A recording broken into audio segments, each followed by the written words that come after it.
Bonjour à tous chers cinéphiles, c'est Isvagdor, j'espère que vous allez bien parce que moi ça va nickel. Aujourd'hui je vais vous présenter un film sur un genre pour lequel j'ai pas trop l'habitude de vous présenter sur cette chaîne, je dois bien le reconnaître. Je vais pas faire de suspense avec vous, vous savez d'ores et déjà de quoi je vais vous parler aujourd'hui. Plus précisément, je vais vous présenter Better Man.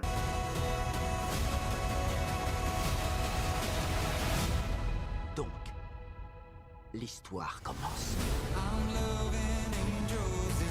Better Man est un biopic musical sorti le 22 janvier 2025 et réalisé par Michael Grasset.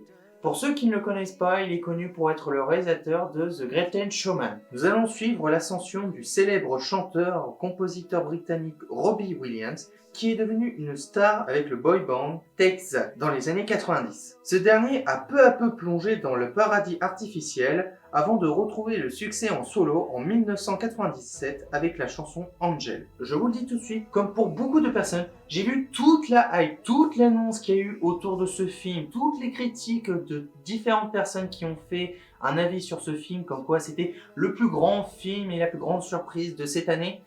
Alors, je vous dis tout de suite, les biopics, c'est pas un genre de film qui m'attire beaucoup. Je dois bien reconnaître qu'il y en a quand même certains que j'ai bien appréciés, comme celui de Freddie Mercury avec Bohemian Rhapsody, ou encore Elton John avec Rocketman. Better Man, c'est un film, j'avais pas vraiment d'attente. J'étais plus surpris de l'annonce, et j'étais surtout surpris sur le choix artistique qui a été apporté, à savoir de donner un trait facial de singe à la personne en question. Cela dit, avec de la réflexion et de la recherche, j'ai beaucoup plus apprécié et compris l'intérêt de ce choix. De plus que, depuis quelque temps, il arrive qu'il y ait certains biopics qui décident d'innover et de proposer un peu d'originalité pour éviter qu'ils se ressemblent avec d'autres biopics. Je pense notamment avec celui de Pharrell Williams, dans lequel, au lieu de faire un biopic tout ce qu'il y a plus long d'art, ils ont décidé de le présenter comme un film d'animation, un peu comme La Grande Aventure Lego. Et malgré le fait que c'était pas le film que j'attendais le plus, c'était quand même un film pour lequel j'avais envie de découvrir de quoi ça parlait. De plus que j'appréciais beaucoup les chansons qui étaient présentées dans ce film et qui avaient quand même une idée sur la qualité visuelle. Et maintenant que je suis allé le voir au cinéma, je peux enfin vous donner mon avis sur ce film. Bien évidemment, je vais vous dire ce que j'ai aimé ou pas tout au long de ces critiques, et comme à chaque fois, je vais d'abord vous donner mon avis sur son histoire. On ne perd pas de temps, allez, let's go! Pour commencer sur le positif, ce que j'ai apprécié en termes de narration avec le film Better Man, c'est l'idée de réalisme proposée par le réalisateur. Dans le sens où on a le droit à un vrai point de vue de tout ce qu'il y a de plus vrai sur des notions comme le sexe, l'alcool ou encore la drogue, qui sont tous trois des notions qui ne font que accompagner tout le long du film le personnage principal qu'on suit. De plus que ça accompagne très bien sur son ascension et sur son développement, sachant qu'en plus qu'au travers de cette narration, on a le droit à un point de vue plutôt bien mis en place sur le personnage qui est Robbie Williams, et sur son histoire et différentes façons qui sont présentées. Ce qui fait qu'on a le droit à une bonne immersion en termes de récit pour les spectateurs. Au-delà de l'aspect très réaliste que j'ai aussi apprécié, c'est que le film pousse beaucoup sur la réflexion, mais également nous pousse à avoir de l'empathie, de l'intérêt sur le personnage principal et avoir une certaine attachement à son égard et également être touché des différentes épreuves qu'il doit affronter. Cela dit, ce n'est pas des choses qui m'ont marqué réellement.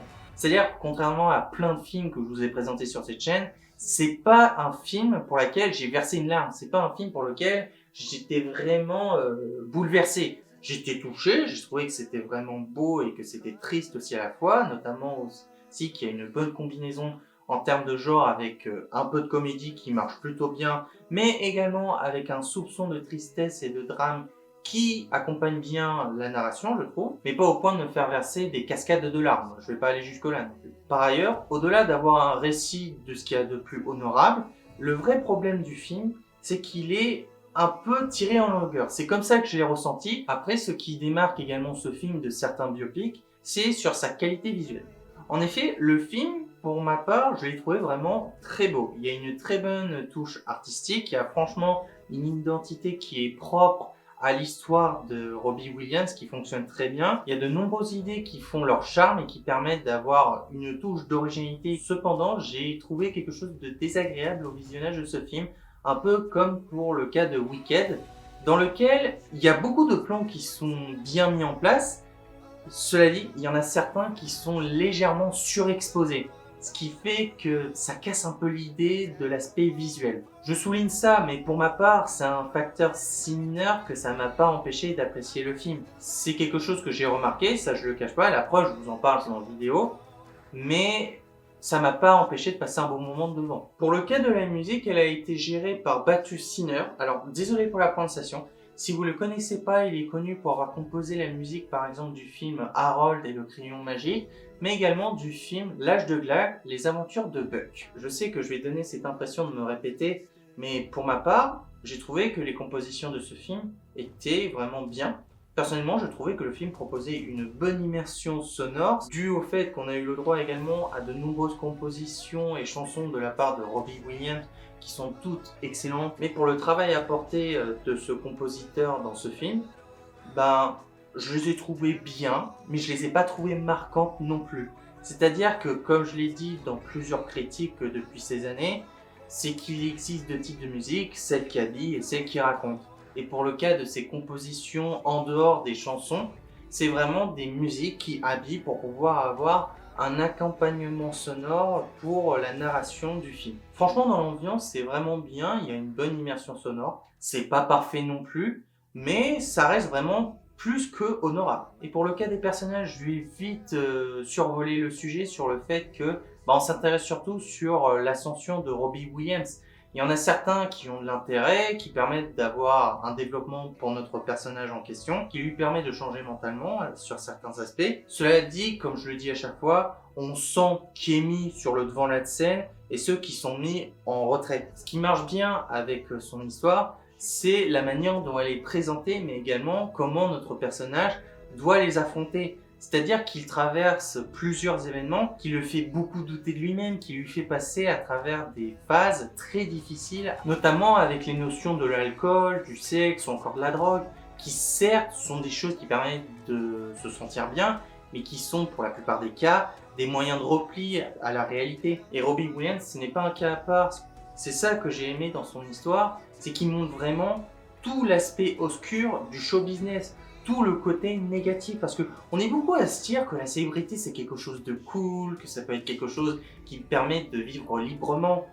Dans la plupart des cas, certes c'est un fait, oui ça peut arriver. En généralité, c'est plus une problématique en termes de vie privée, en termes de psychologie et j'en passe. Collant notamment avec l'idée de réalisme que je vous ai cité un peu plus tôt. Le film a su présenter tout cela tout en proposant une ascension à notre héros pour qu'il puisse s'en sortir et enfin devenir une personne beaucoup plus libre et sain. Travail que l'on doit notamment à la participation des acteurs qui, selon moi, méritent une note de 3 étoiles sur 5. Pour commencer, nous avons eu la présence bien évidemment de Robbie Williams. Sans forcément rentrer dans les détails, vous le connaissez pour être un très grand chanteur mais également compositeur. Mais au-delà de ça, en termes de production cinématographique, il est connu notamment aussi pour avoir participé à certains projets. Je pense au fait qu'il a participé par exemple à la composition du film Le Monde de Nemo ainsi que du Monde de Dory. Et qu'en dehors de ça, il est connu aussi pour avoir été acteur par exemple dans Cross. Jono Davy, si vous le connaissez pas, il est connu par exemple pour avoir joué dans un film que je vous avais déjà présenté il y a quelques années maintenant sur cette chaîne, plus précisément dans le premier Kingsman, mais il est aussi connu pour avoir joué dans Music of My Life. Steve Ramberton, si vous le connaissez pas, il est connu pour avoir joué dans Happy Valley, mais également dans Inside numéro 9. Damon Herriman, si vous le connaissez pas, il est connu pour avoir joué dans Once Upon a Time in Hollywood, ainsi que dans le film The Big Riders. Rachel Bano, je la connais seulement pour avoir joué dans Pandora. Alison Stillman, je la connais seulement pour avoir joué dans Life. Pour conclure, je peux pas me considérer comme indifférent à ce film parce que ça reste quand même un bon divertissement avec quand même beaucoup de notions assez réalistes sur le côté un peu obscur du show business et tous les aspects négatifs qui en échappent, avec de bonnes compositions mais également un aspect visuel qui est dans l'ensemble vraiment très bien. Cela dit, pour ma part, ce n'est pas le film le plus bouleversant que j'ai pu voir pour l'instant pour l'année 2025. J'ai trouvé que toutes les critiques qui dégageaient de ce film étaient un peu trop optimistes à son égard. C'est-à-dire que c'est un film touchant, je ne me le cache pas, mais pas au point de me faire verser des cascades de larmes, il ne faut pas abuser non plus. C'est un film qui touche les personnes selon les genres, peut-être il y en a qui seront émus, ça je ne sais pas, mais en tout cas pour ma part, c'est en aucun cas le film qui m'aura le plus marqué cette année. Je l'ai bien aimé, mais ça va pas plus loin. M'empêchant pas quand même d'avoir passé un bon moment dessus, sachant que je suis quelqu'un qui n'est pas trop habitué de ce genre de film, comme je vous l'ai précisé au tout début de cette vidéo, et ce qui fait que pour moi, je trouve que le film Better Man mérite la note de 15,5 sur 20. Voilà les amis, c'est la fin de cette vidéo, j'espère que ça vous aura plu. N'hésitez pas à me dire dans les commentaires ce que vous avez pensé de cette vidéo, mais également donnez-moi des conseils de films ou de séries à faire en critique ou d'autres conseils de vidéos si vous voulez voir autre chose un jour sur cette chaîne, voire même d'autres jeux si vous voulez voir d'autres let's play, voir d'autres critiques sur la chaîne. Mais en attendant, je vous invite surtout à vous abonner à ma chaîne, ce sera un énorme soutien pour moi, de liker cette vidéo comme toutes les autres et de partager ma chaîne avec vos amis, avec votre famille ou avec qui vous voulez. Et on se retrouvera très vite pour une prochaine vidéo critique, réaction ou jeu vidéo. Et sur ce, je vous dis à la prochaine et salut. Bye.